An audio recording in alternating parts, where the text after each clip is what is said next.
This is KGW News at Sunrise. As a business student here, I'm trying to thrive my business, and slowly, I feel like they're trying to take it away from me. That student runs a food cart on Portland State University's campus. It's one of 4 food carts that may soon have to move or close. Why the university is cutting ties with them, coming up in one of our top local stories. Also, parts of the country treated to a total solar eclipse yesterday. Here in our neck of the woods, it was a partly cloudy, partial version of the eclipse. But that didn't stop these people from taking it all in. We're going to bring you some local reaction to the solar show coming up. Plus, hey, I was wondering, are you free tonight? Today was one of those days and nothing felt quite right. But no pressure if you'd rather never cross that line. That is Dreadlight, a band from Oregon City. They stopped by KGW to talk about their new album. But first, they gave us a listen to one of their songs. This one is called Sever. More from Dreadlight later this half hour. it is a Tuesday morning here on the Sunrise Show. Chris with our traffic update in just a second. But first, Rodney Hill, yes. Weather please. Like the line of that song, "Are you free tonight?" It makes me think, yes, no, I'm busy. What are you doing? Nothing. It's going to take me all night to do it. Right? Wow. You ever use that line, Drew Carney? No. No. All right, okay. Yeah. We have rain showers up towards Seattle. That's a pretty, well, I mean, not the wettest drive in the world, but you'll find some rain if you're headed up that way early this morning. Not a lot down in the Portland area, but we have the shower threat that could linger into the early afternoon. We're cloudy. We're really comfortable outside. 53 degrees is the temperature outside. Here's your day. This is a day that will see big improvements. The shower chance could linger into early afternoon, but eventually it will completely end. Mid-50s at noon.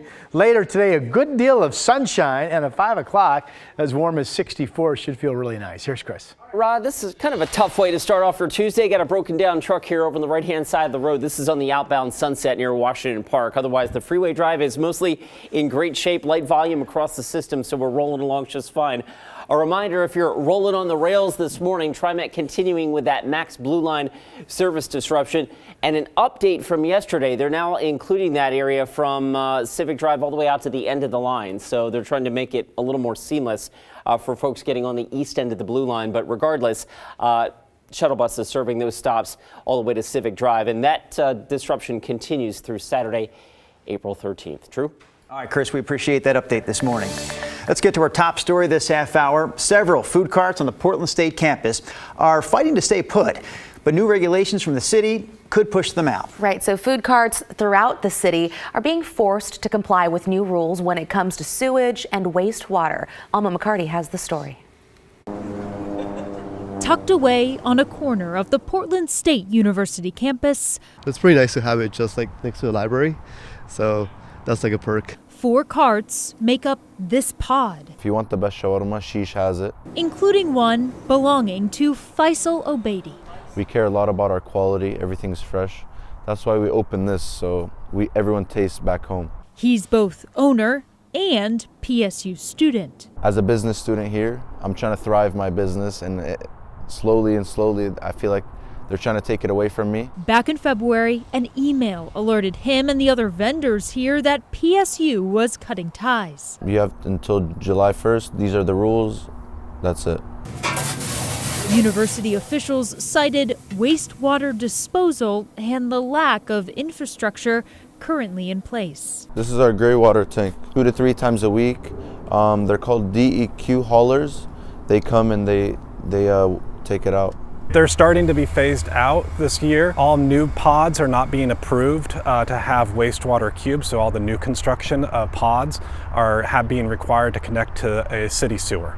Multnomah County's environmental health manager, Jeff Martin, explains they're in the middle of this process, so there's no hard date for enforcement. We know that operators are not going to be able to connect to a city sewer tomorrow. We want to work with them to come up with a plan that works for them and ensures public health is protected. However, when it comes to these particular carts, the city issued PSU a compliance order after an inspector documented illicit disposal of grease and other debris to a stormwater planter and storm drain on that site. These violations mean PSU has to act to either connect to the sewer system or close the pod. I think around $10,000 per cart, and we're 4. So if they want to build a drain line for each one of these, it's going to be $40,000, and $40,000 is expensive for that. Faisal started a GoFundMe page, hoping to raise the money needed to fight the closure and ultimately stay. People think, oh, it's just a food truck, you can park it anywhere. No, you have to get new permits, new regulations. I feel like this will affect the vibrancy of PSU. That was Alma McCarty reporting. PSU officials tell us they don't have the money available to make all the changes necessary, but they say they're trying to help the 4 vendors find new locations. Police in Portland are investigating a crash that happened last night near Southeast 157th and Division. Just before 11 o'clock, an officer was patrolling that area when they came across a pickup truck that had hit a pedestrian. The person who was hit was rushed to the hospital with life-threatening injuries. Police say the driver stayed on the scene and cooperated with the officer. And we've got new photos this morning from a joint bust between Portland Police and the Clackamas County Sheriff's Office. On Saturday, they arrested 10 people and recovered 3 stolen cars. They also confiscated 21 grams of fentanyl powder and also 3D printed brass knuckles, the ones you see there on your screen, as well as a pistol. The Clackamas County Sheriff's Office believes one person may have been shot during a shooting outside the Cheesecake Factory at the Clackamas Town Center on Sunday. They say several people called 911 that evening, reporting that 2 groups of people were fighting before that shooting happened. Investigators still haven't named a suspect or suspects. The Clackamas County Sheriff's Office also says a person did check into an area hospital shortly after the timing of the shooting with a gunshot wound. More than 35 million Americans witnessed a rare total solar eclipse yesterday. Here in the Pacific Northwest, we weren't in the path of totality, but we did not completely miss out either. Our China Green has a look at what we were able to see here. Morning, China. Good morning. So it may not have been the crowds many of us in Oregon saw during the eclipse of 2017 when we saw a total eclipse, but people were still excited to get a chance to witness Monday's partial eclipse. In Portland, the partial eclipse started just after 10:30 Monday morning, and it reached its peak almost an hour later at 11:25. During that time, the weather shifted in our favor as we got a chance to see the moon slowly covering part of the sun. If people weren't gathering outside of OMSI, then they were inside the planetarium watching the live NASA feed. There were lines of people trying to catch a glimpse of high-powered telescopes, while others brought their own setup. It's great that people come out, and it's just a reason to think about things and things that are bigger than us. So this time around, the moon only covered 23% of the sun's diameter, and it was right around the time of the peak that the eclipse that we started seeing some of the clouds and some of the light rain move in. So we definitely got lucky. Drew?